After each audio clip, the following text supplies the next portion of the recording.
Começamos nossa segunda aula do nosso curso de Sistemas Elétricos de Potência e nós vamos continuar respondendo a questão que nos fizemos na primeira aula.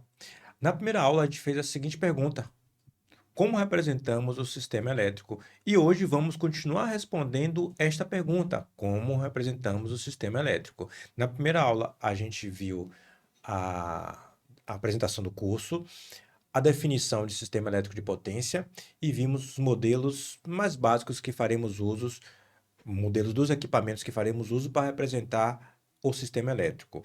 Obviamente, o sistema elétrico ele é composto de diversos equipamentos que individualmente fazem tarefas específicas e, quando integrados, formam exatamente o sistema elétrico que faz essa tarefa mais geral de levar energia elétrica desde a geração até o consumidor.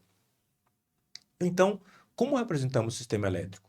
No futuro, a gente vai ver que a representação pode ser, inclusive, matricial. A gente pode representar o sistema elétrico através de matrizes, vetores e matrizes. Mas, no momento, a gente quer uma representação que envolva também os tipos de conexão elétrica e que seja também uma representação visual e que, obviamente, tenha informações do circuito.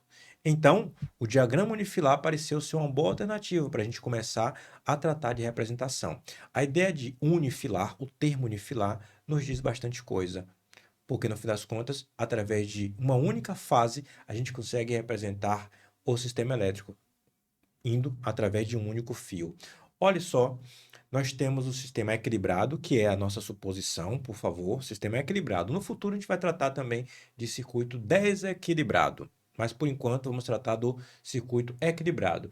Tensões e correntes têm magnitudes iguais nas fases, as impedâncias são iguais nas fases, as potências ativa, reativa, aparente e complexa são iguais nas fases, e basicamente o que tem de diferença é que a tensão de uma fase em relação às outras duas tem defasagem de 120 graus, a corrente de uma fase em relação às outras duas correntes também tem defasagem de 120 graus.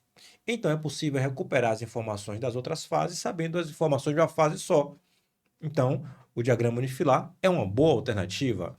Tendo isso em mente, a gente tem aqui um sistema elétrico que eu criei para a gente estudar. Vai se parecer certamente com algum que você encontrou em algum livro, porque no fim das contas, sim, ele se parece quando os sistemas são muito pequenos, a gente bota coisas bem parecidas. Mas aqui são invencionices minhas, que obviamente, como eu disse, podem coincidir com coisas que tem em outros lugares. Nós vemos aqui um gerador, um transformador, LT de linha de transmissão, outro transformador, M de motor e aqui cargas. Vamos entender cada uma dessas coisas, entre outras coisas mais que estão aqui e outros detalhes mais que a gente vai estudar. Olha só, aqui essa circunferência indica uma máquina rotativa.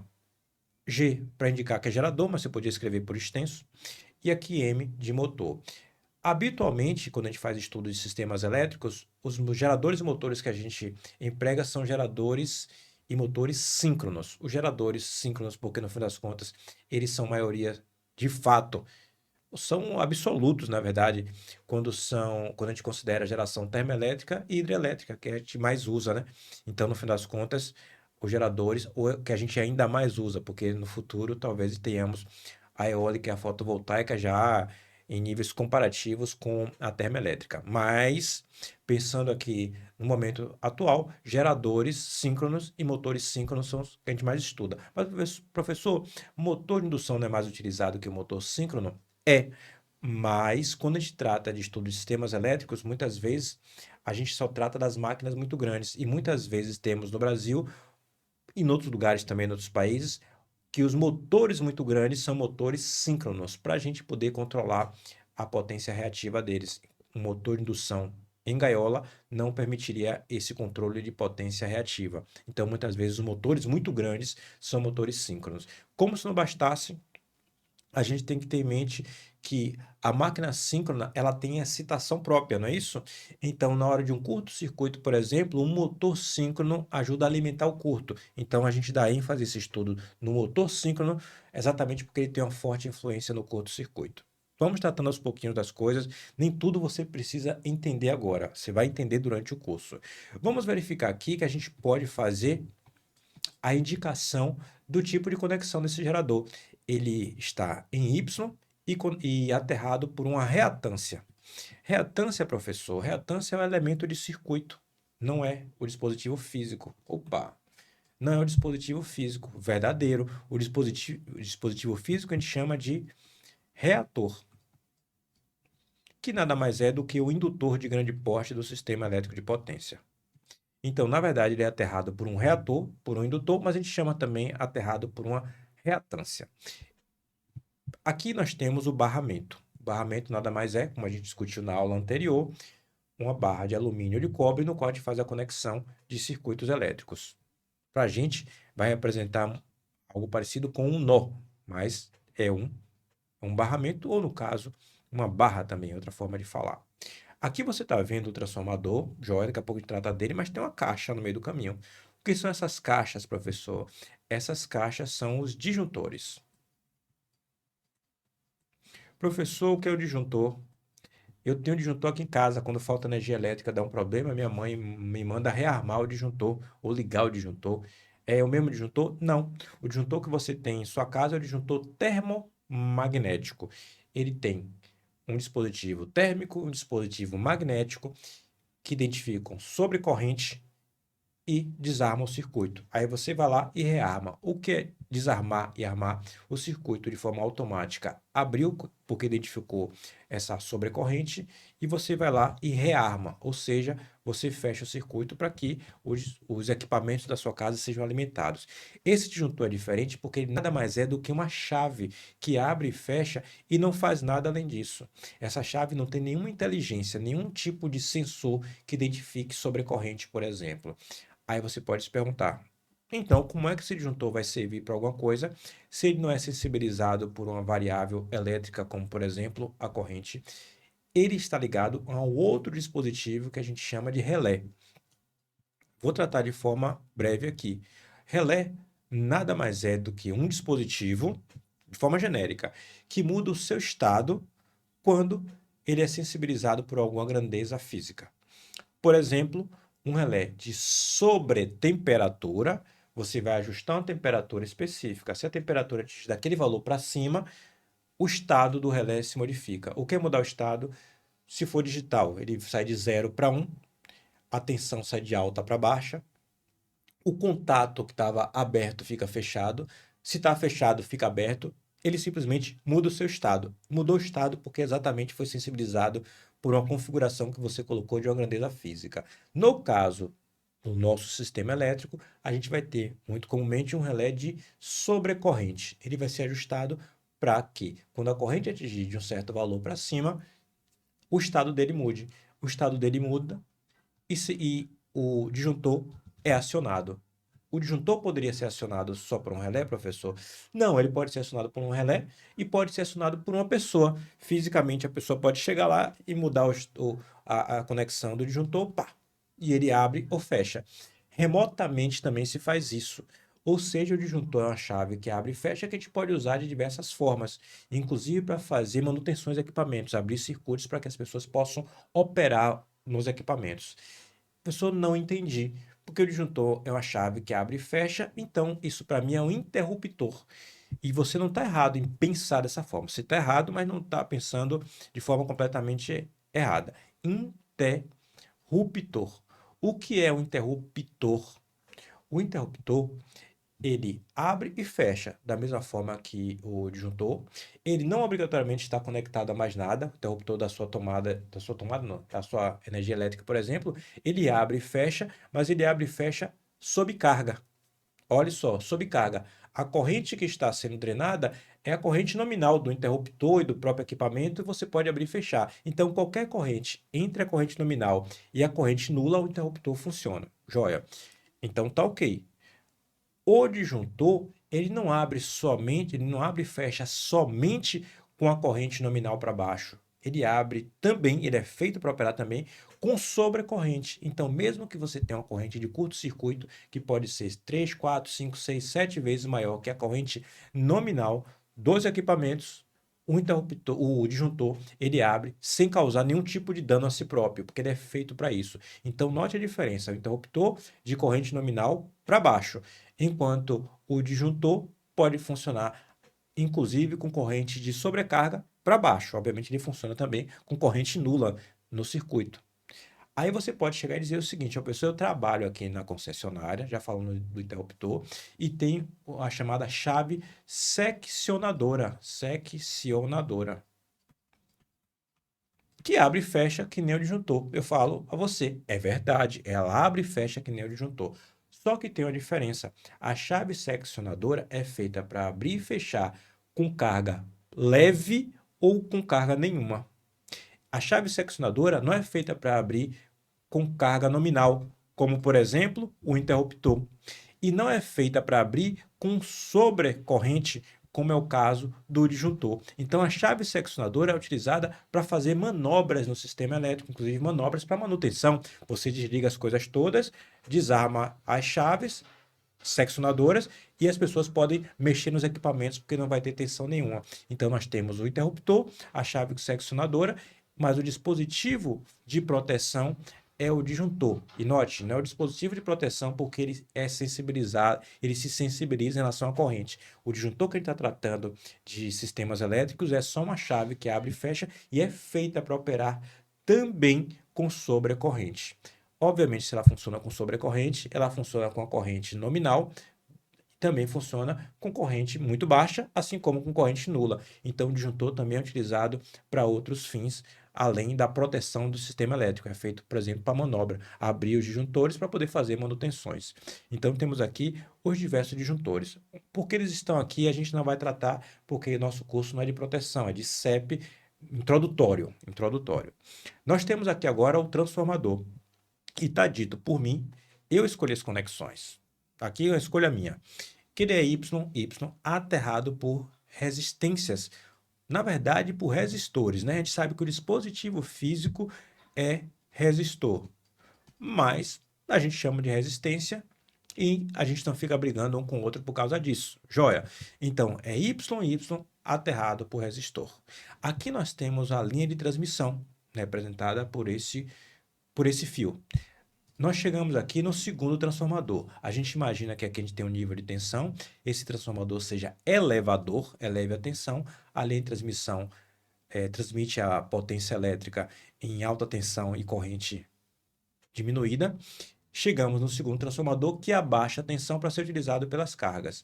Aqui, esse transformador é Y aterrado para delta. Por quê? Porque eu escolhi esse tipo de conexão. Eu só estou te mostrando como a gente representa o sistema elétrico. Os tipos de conexão de transformador e de máquinas serão diferentes a depender do cenário que a gente queira utilizar.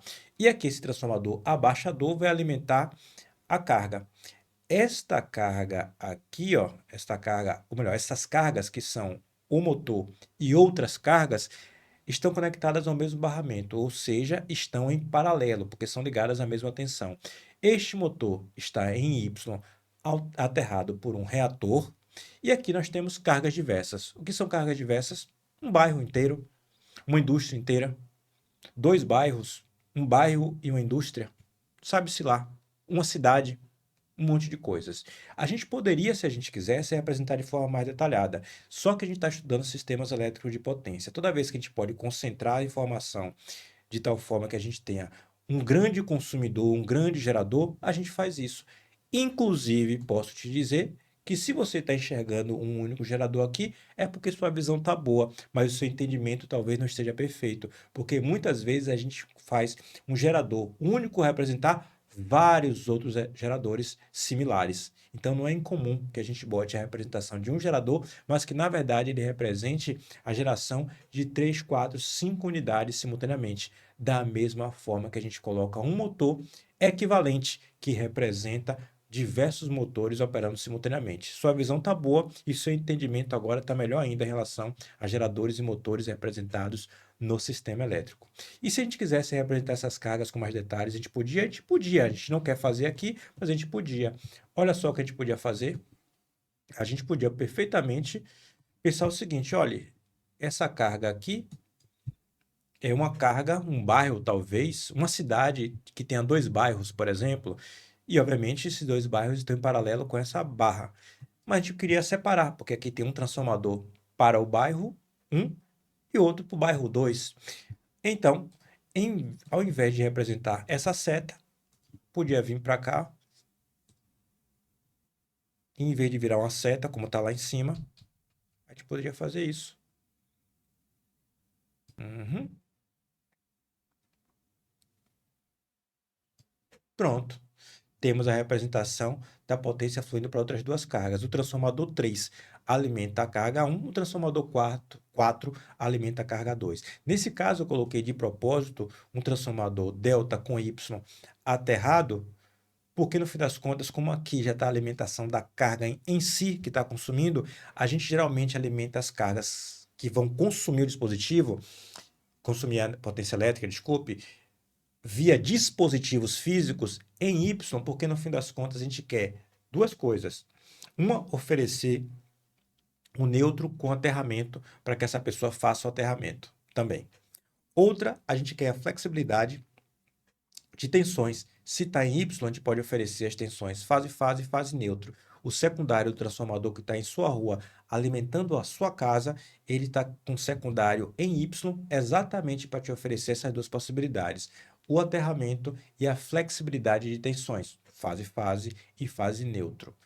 Olha só, aqui eu quero que você veja que eu coloquei alguns transformadores que podem ser aterrados por um resistor, via um reator, poderia ter também aqui, via impedância, resistor e reator, e também o aterramento direto, que a gente chama também de aterramento sólido. É quando é diretamente aterrado, sem o uso de resistor, reatância, ou para dizer de forma geral, sólido é quando o aterramento se dá sem nenhuma impedância no meio do caminho. Então, temos aqui o aterramento sólido. Já aprendemos muito, mas vamos aprender muito mais. A aula nem começou, viu? Aqui temos, então, a representação do sistema elétrico. Não é, professor? É, mas eu lhe disse também... Opa! Eu lhe disse também que nós precisaríamos representar informações dos equipamentos. Aqui a gente representou as conexões elétricas, mas os equipamentos têm tensões nominais, potências nominais, valores de impedância também. Então, precisamos dessas informações. Vamos colocá-las aqui. Quando você tiver de ver um diagrama unifilar, é bem possível que você veja, por exemplo, vou dar o exemplo do transformador. Para os outros equipamentos, quando a gente for utilizando, a gente vai colocando. Esse transformador, por exemplo, é um transformador elevador, não é? Então, a gente coloca aqui, ó, 10 kV para 230 kV. A gente coloca a potência nominal, 50 MVA. A gente coloca também a impedância, tipicamente, série desse equipamento. Às vezes a gente coloca só a reatância de curto-circuito, daqui a pouco a gente vai tratar disso, inclusive. Então a gente pode colocar aqui, ó, R ou XCC igual a 10%. A gente vai entender a unidade, a gente vai entender sobre o que é PU em breve. Então a gente coloca aqui embaixo também, ou em cima, geralmente é embaixo, as informações desse equipamento. Ou seja, em algum lugar próximo a ele, terão as informações das conexões, do tipo de aterramento, das tensões nominais, da potência nominal e das impedâncias, quando isso for relevante. O mesmo vai valer para os motores, para os geradores, para as cargas de forma geral. Pronto, professor, já vimos a representação, ela terminou, não é? Não, não terminou. Vamos pensar o seguinte, além dessa representação, que não é uma representação pobre, não, é uma representação rica, nós podemos ter uma representação ainda mais detalhada. A representação ainda mais detalhada se dá quando a gente coloca as impedâncias do equipamento, mas não simplesmente os valores dela, e sim elas num circuito elétrico, para a gente estar mais apto a fazer os cálculos. Vamos pensar nisso? Olha só, temos aqui o diagrama de impedâncias. Coisa importante, a gente sabe que o circuito é trifásico, mas a gente não precisa fazer a conta das três fases. Basta a gente fazer a conta de uma. Outra coisa importante, todas as vezes que a gente faz a conexão de um circuito, de um sistema elétrico, via um diagrama de impedâncias, a gente sempre pega uma fase ou fase neutro do equivalente em Y. Pegue a ênfase aqui, você precisa botar isso na cabeça. A ideia é que não importa se o equipamento está em Y ou ele está em delta. Se ele estiver em delta, você faz a transformação triângulo, estrela, delta para Y, e faz a conexão entre as fases e os neutros desse circuito.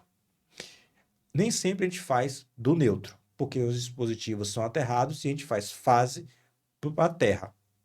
Tudo certo.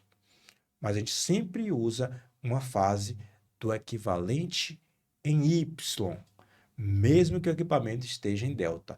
Ô, professor, e quando for dito que a conexão é delta e tiver uma impedância aqui embaixo, por exemplo, na carga, o que é que isso quer dizer? A gente já coloca isso em por unidade, exatamente que por unidade não faz diferença se está conectado em Y ou se está conectado em delta. O volume por unidade é sempre o mesmo. Então a gente elimina essa possibilidade. E esses valores aqui, porque aqui foi dito que é o sistema unifilar, um único fio. Isso aqui são tensões de fase ou de linha, são sempre tensões de linha que são indicados, da mesma forma que é sempre a potência trifásica indicada. A impedância, ela é intrinsecamente por fase. A impedância, ela é intrinsecamente por fase. Então, no final das contas, temos tensões de linha, potências trifásicas e impedâncias por fase, tipicamente postas já em PU e não em ohms, exatamente porque, além de outros facilitadores, já elimina também essa dúvida se eu devo fazer transformação estrela-triângulo ou não. Não faz diferença, porque elas, estando em PU, elas são iguais em estrela ou em triângulo. Dito isso, a gente tem que lembrar também que quando a gente for fazer o diagrama de impedâncias, eu já vou fazer aqui considerando que a gente vai utilizar o sistema por unidade. Eu sei que você não sabe o que é isso, mas isso aqui só tem uma implicação no momento. Quer dizer o seguinte, o acoplamento magnético entre primário e secundário, a gente elimina. Então, a gente representa o modelo como se tivesse referido a apenas um lado, porque em por unidade a gente vai ver que não faz diferença referir o circuito ao primário ou ao secundário. O acoplamento magnético sai. Como é que a gente vai entender esse diagrama de impedâncias? A melhor forma é exercitando. Vamos pegar esse circuito aqui e vamos botar no diagrama de impedâncias equivalente. Olha só, temos o modelo aqui do gerador. O gerador a gente conhece, é um gerador síncrono. Então, o gerador síncrono, ele tem uma fonte de tensão em série com a reatância síncrona em série com a resistência de armadura. Aí chega aqui no barramento. Só para simplificar nossa vida, eu não vou colocar RA, RA, XS, e aqui eu vou colocar o EG. Só isso. Beleza. Olha só, a sua dúvida, se você teve, é justa, porque tem um reator aqui na jogada. E esse reator também deveria entrar na jogada. Não ainda. O circuito é equilibrado. Se o circuito é equilibrado, significa dizer que o somatório das correntes das fases é igual a zero e nenhuma corrente circula pelo neutro. Se nenhuma corrente circula pelo neutro, então não há queda de tensão nesse reator de aterramento. E, portanto, ele não precisa ser representado porque não há nenhuma queda de tensão nele. A tensão do neutro é igual à tensão da Terra, porque nenhuma corrente está circulando aqui pelo neutro. Aí vem um porém.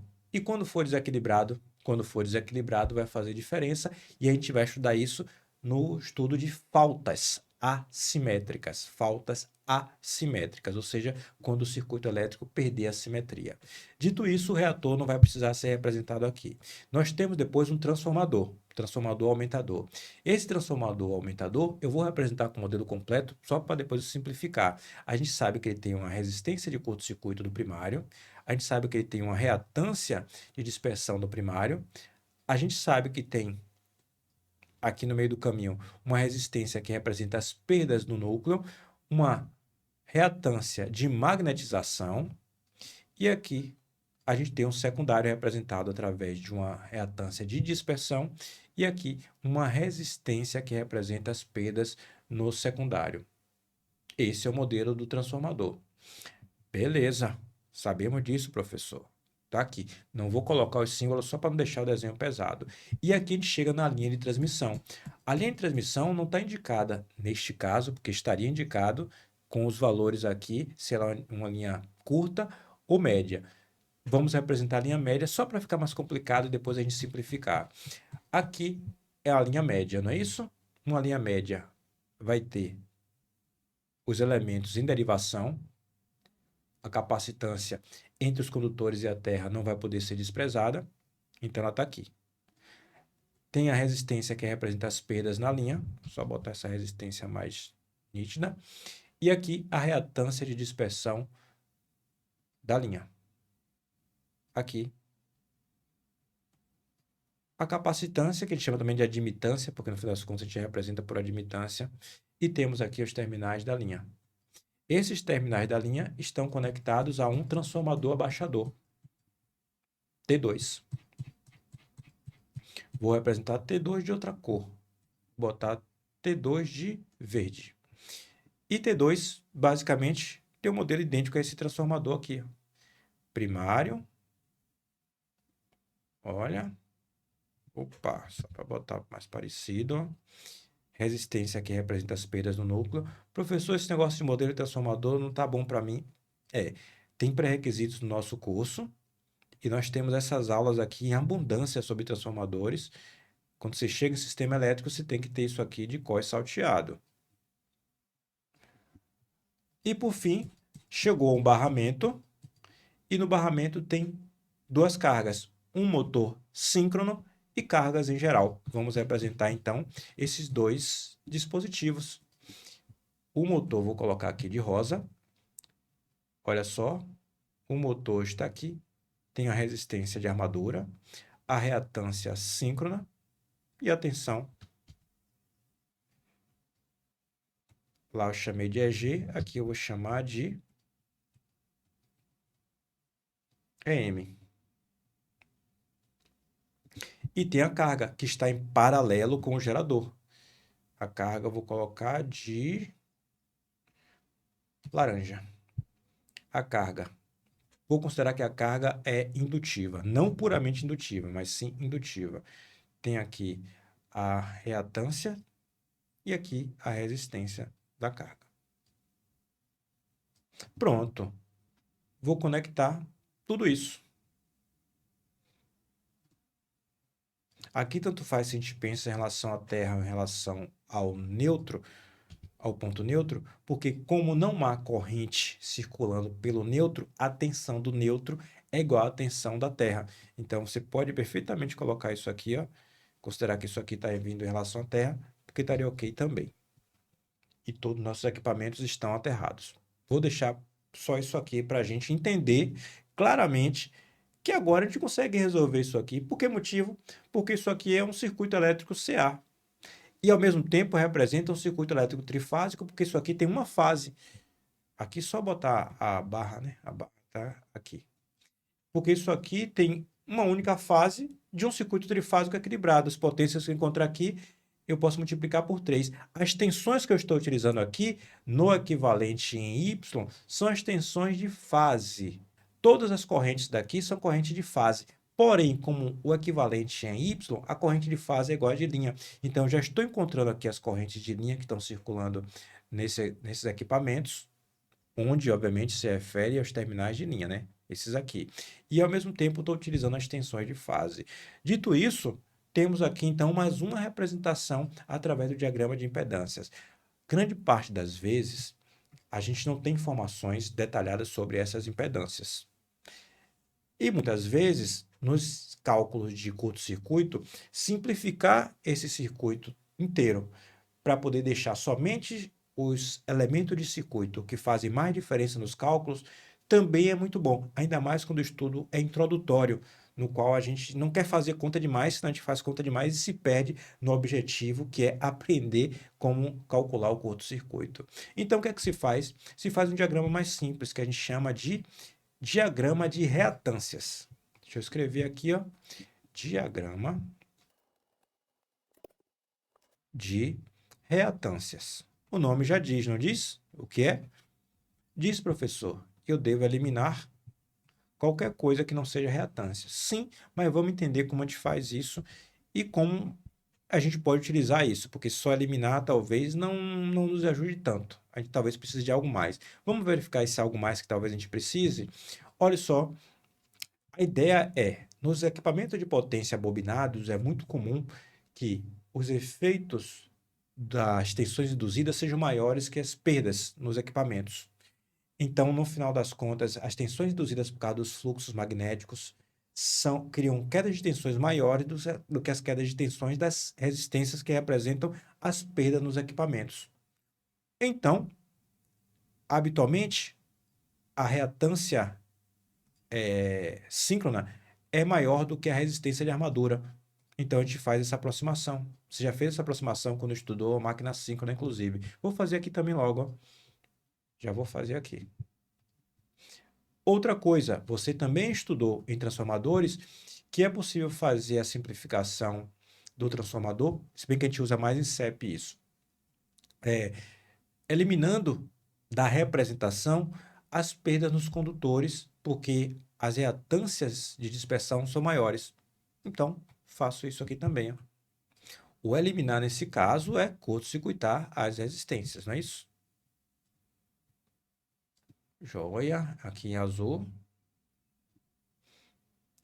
A mesma coisa vale para a linha de transmissão. O efeito da dispersão e tensões induzidas nos condutores é maior do que o efeito da tensão induzida por causa das perdas na linha. Como o nosso estudo não é sobre eficiência energética, então a gente mantém o elemento de circuito maior. Quando se soma esses dois, dá aproximadamente a própria reatância.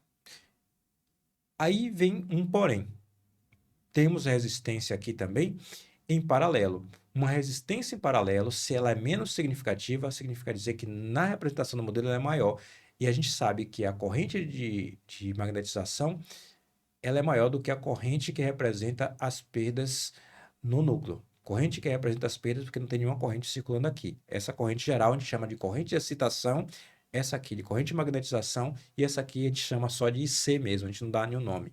Ou IRC, tanto faz. Olha só, então aqui esse circuito fica aberto porque essa resistência geralmente é muito grande. Da mesma forma que essa resistência aqui no outro transformador também é muito grande em comparação com a reatância de magnetização. Aí começa um absurdo que a gente precisa entender onde a gente quer chegar, que é o fato de que se eu quero representar um diagrama de reatâncias, eu deveria eliminar também essa resistência aqui da carga em comparação com a sua reatância. Aqui em relação à carga, só um comentário adicional, que a simplificação seria, no caso, eliminar a resistência. Só que eliminar a resistência é equivalente a dar um curto-circuito, afinal de contas, ela está em série com outro elemento. Mas a gente não pode fazer isso exatamente pelo fato de ser a resistência que representa a carga maior do que a reatância que representa a carga. Então, essa aproximação não pode ser feita. E a gente não pode pensar que a gente vai simplesmente eliminar porque está em paralelo, porque estes itens que estão em paralelo aqui, ó, eles são parte de um modelo que é mais complicado. Quando a gente vier daqui a pouco a eliminar completamente este termo, a gente está eliminando porque o transformador ele está representado pelos seus parâmetros do curto-circuito. Da mesma forma que quando a gente puder eliminar essas duas admitâncias, a linha de transmissão continua representada pelos seus parâmetros série. No caso da carga, a gente não pode simplesmente tirar o que está em paralelo com o circuito, porque o que está em paralelo com o circuito é tudo. Então, é este o contraste, essa é a contradição que eu estou tentando enfatizar agora. Mas não se preocupe que daqui a pouco a gente vai dar a solução a isso, porque a gente quer sim um circuito mais simples. E aqui temos um porém. No estudo de curto-circuito, a gente não quer representar pura e simplesmente todos os elementos, a gente quer representar aqueles que são mais importantes. A carga ela pode poder ser eliminada, ou melhor, esta carga, porque o motor também é uma carga, ela vai poder ser eliminada. Afinal de contas, ela não contribui com o curto-circuito. Eu quero que você veja que a carga não tem nenhuma fonte de tensão e, portanto, se ela for eliminada, ela não vai alimentar o curto-circuito. Não quer dizer que a impedância dela, porque a gente vai no futuro usar a impedância de determinando o circuito, não fizesse diferença. Quer dizer, por simplesmente, que se eu tirar o valor dela não é tão relevante assim.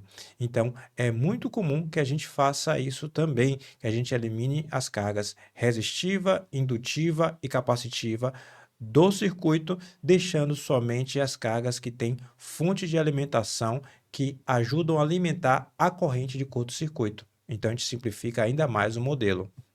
Por que motivo? Porque se você tiver o curto-circuito aqui no sistema elétrico, a carga não alimenta o curto-circuito. A carga daquela forma. O motor alimenta o curto-circuito porque ele tem uma fonte de tensão na representação do seu modelo, ele tem uma tensão induzida interna, então o curto-circuito é alimentado por ele. Outra coisa que a gente faz é, olhe, esses valores aqui em paralelo, geralmente eles são muito maiores do que os valores em série. A gente sabe disso porque a gente estudou os modelos separadamente nos cursos prévios. Então, o que a gente faz para o estudo de curto-circuito, ou de faltas em geral, faltas é o nome genérico, né? Curto-circuito é um tipo de falta. É eliminar também a representação dos elementos em paralelo. Então, no estudo de curto-circuito, o modelo que você faria uso não seria esse. No estudo de curto-circuito aproximado, obviamente. Quando você tem um computador, são dos 500. Aqui, você tem um modelo e para o estudo de curto-circuito você usaria isto aqui. É dessa forma que a gente faz a simplificação utilizando um diagrama de reatâncias e eu vou escrever outro nome, ó, simplificado, né? Porque a gente não fez só o diagrama de reatâncias, a gente fez o diagrama de reatâncias e ainda simplificou ainda mais, pensando no estudo de faltas que a gente vai fazer no futuro. Mas a gente já está se antecipando porque a gente está tratando de representação do modelo.